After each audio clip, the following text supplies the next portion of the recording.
Ada seseorang yang bernama Thabit. Tidak ada orang yang, atau mungkin sedikit orang yang mengenal siapa itu Thabit. Kali ini Anda akan dengar di khutbah Jumat ini siapa orang ini. Thabit rahimahullah seorang yang sederhana di kota Kufa di Irak dan tidak terlalu dikenal pada saat itu. Tapi dia termasuk orang yang bertakwa kepada Allah Subhanahu wa taala, orangnya miskin. Dia jalan di salah satu jalan di Kufa, dia lewati satu kebun apel. Kemudian ada apel yang jatuh dari kebun itu karena matang, jatuh di depan dia. Dia berpikir bahwasanya kebun apel ini, ya apel ini jatuh di jalan, mungkin sudah halal buat saya. Dia ambil sama dia makan. Sementara dia mengunyah dan sudah habis setengah apel itu, tiba-tiba dia berpikir, halalkah untuk saya ini? Bagaimana bisa saya tiba-tiba mengambil yang walaupun jatuh di jalan tanpa izin pemiliknya? Maka dia berhenti makan, sisa mulutnya dibuang. Ada yang sudah tertelan, ada yang dibuang, ada yang masih tersisa setengah di tangannya. Lalu dia segera dengan ketakutan masuk ke dalam kebun tersebut mencari. Dia temukan ada sebuah rumah gubuk, lalu dia berkata, apakah Anda pemilik kebun ini? Dia mengatakan, bukan. Pemilik kebun ini jaraknya 1 hari dari sini. Kata orang penjaga kebunnya, kenapa? Dia bilang, saya tadi mendapatkan apel jatuh di sini, kemudian saya makan setengahnya. Saya pikir karena jatuh di jalan, mungkin halal buat saya. Tapi tiba-tiba saya ketakutan sekali. Takut Allah hisab dengan apel ini. Tolong Anda halalkan. Kata pemilik kebunnya, atau penjaga kebun pun, karena dia bertakwa sama Allah, dia nggak langsung main halalin. Dia mengatakan, sungguh tidak ada di tangan saya wenan itu. Pemilik kebun ada 1 hari dari sini. Kata Thabit rahimahullah, demi Allah saya akan datang ke sana. Jalan sehari semalam jalan kaki, hanya untuk mencari kehalalan setengah apel yang sudah dia makan. Karena takutnya dihisab hari kiamat. Begitu dia datang ketemu sama pemilik kebun itu, kemudian pemilik kebun itu ditanya sama dia, Thabit bertanya, apakah Anda pemilik kebun yang ada di sini dan di situ? Dia mengatakan iya. Dia bilang, saya jauh-jauh datang sehari semalam perjalanan, karena kemarin kejadiannya begini. Saya temukan ada apel jatuh satu dari pohon Anda di jalanan, lalu saya memakannya karena saya lapar. Kemudian saya tiba-tiba ketakutan pada saya sudah makan setengah.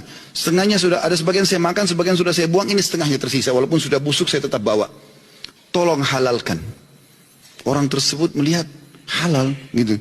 Lalu kemudian dia mengatakan, pemilik kebunnya mengatakan, apakah kau jauh-jauh datang untuk itu? Dia bilang iya.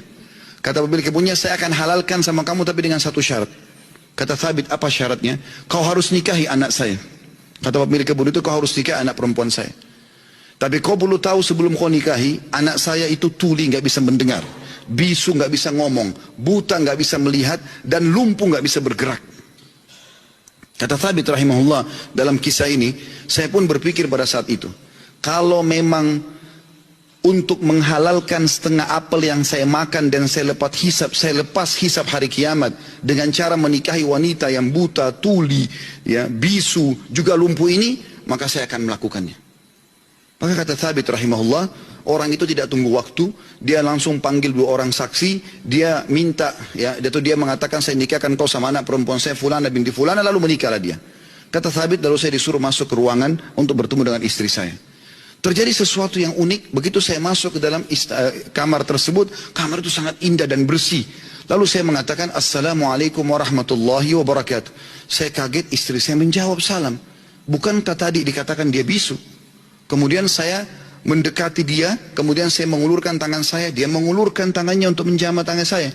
Bukankah tadi ayahnya mengatakan dia adalah orang yang lumpuh? Kemudian pada saat saya salam, dia menjawab, berarti dia mendengarnya, berarti dia bukan tuli. Lalu saya mengatakan, tadi waktu saya ditawarkan nikah sama ayahmu, dikatakan kau itu buta, kau itu tuli, kau itu bisu, kau itu lumpuh. Tapi kau bisa jawab dan dengar salam saya, kau jamah tangan saya. Bagaimana penjelasannya? Kata perempuan tersebut, benar perkataan ayah saya.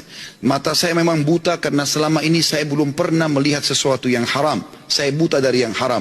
Telinga saya tuli dari sesuatu yang haram, karena sampai detik ini belum pernah telinga saya dengar yang haram. Lisan saya bisu dari sesuatu yang haram, karena tidak pernah saya ucapkan kecuali yang halal atau yang boleh saja. Dan tubuh saya tidak pernah tersentuh kecuali yang halal. Dan ayahku memilihmu sebagai suamiku karena kau telah takut kepada Allah dan meninggalkan yang haram. Apa yang terjadi teman-teman? Kata Thabit, saya pada saat membuka tirai penutup wajah perempuan tersebut, saya temukan perempuan itu orang yang paling cantik, orang yang paling salihah, bahkan menghafal kitabullah. Dan subhanallah, dari keberkahan pernikahan yang meninggalkan yang haram itu, lahir seorang ulama muslimin, Abu Hanifah rahimahullah. Salah satu ulama dari 4 madhab yang hampir seluruh Eropa, Turki, bahkan India dan Pakistan menggunakan madhabnya. Lahir dari seorang Thabit, masyarakat biasa biasa yang meninggalkan sepotong apel yang haram.